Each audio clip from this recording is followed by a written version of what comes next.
আসসালামু আলাইকুম। দর্শক, একটি খবর।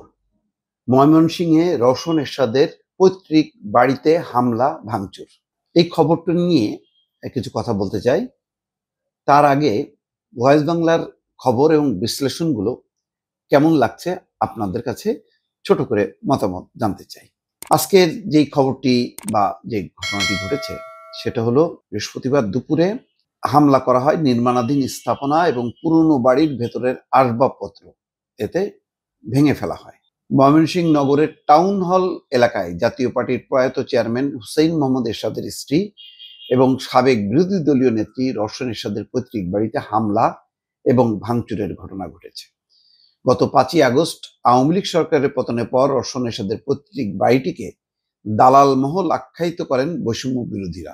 সম্প্রতি কুটুমবাড়ি নামে একটি রেস্তোরাঁর মালিক বজলুর রহমান 12 বছরের জন্য রওশন এরশাদের পরিবারের সদস্যদের কাছ থেকে বাড়িটি ভাড়া নিয়ে স্থাপনা নির্মাণের কাজ শুরু করেন। গত 23শে এপ্রিল বাড়ির সামনে মানববন্ধন করেন বৈষম্য বিরোধী ছাত্র আন্দোলনের নেতাকর্মীরা।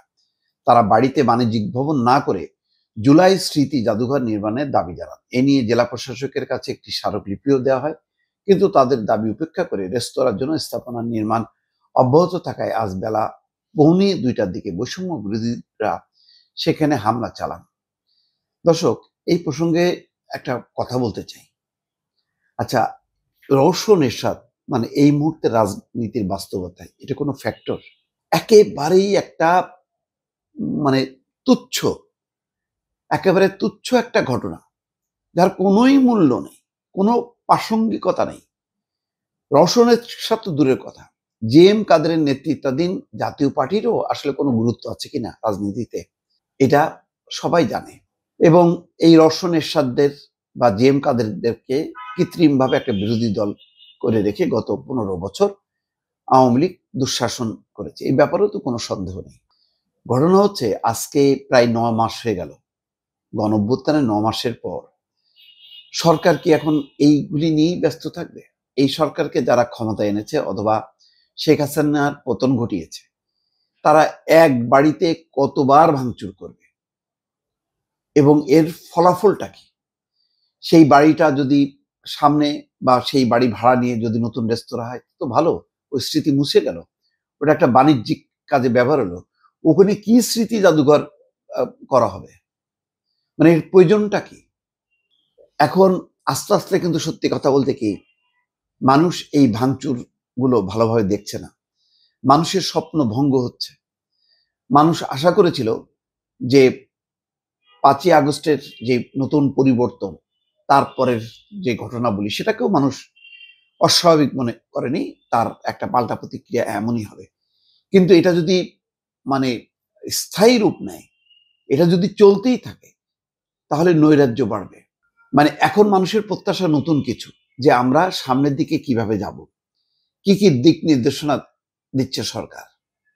কিন্তু সেই দিকে না যেয়ে আমরা কিন্তু বারবার সেই ভাঙচুরের মধ্যে মব সংস্কৃতি, মানুষের উপর হামলা করতেছি এবং এমন সব তুচ্ছ সব এই ছাত্রলীগ, কৃষক লীগ, অমুক তমুক, যেগুলির আসলে কোনোই গুরুত্ব নেই, এগুলির বিরুদ্ধে যদি কোনো অভিযোগ থাকে আইনগতভাবে ব্যবস্থা নেওয়াই ভালো।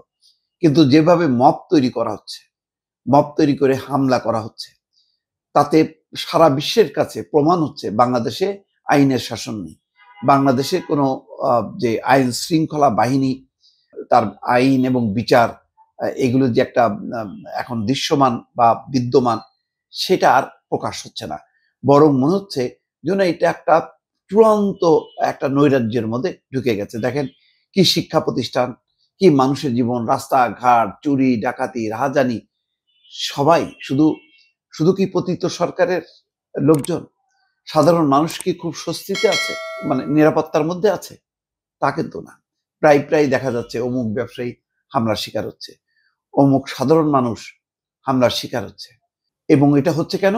এই যে এক ধরনের মব কালচার, ভাঙচুর কাল, কিছু হলেই প্রতিপক্ষের বাড়ি জ্বালায় দাও, ঘেরাও করো, ভাঙচুর করো, মারো, পেটাও।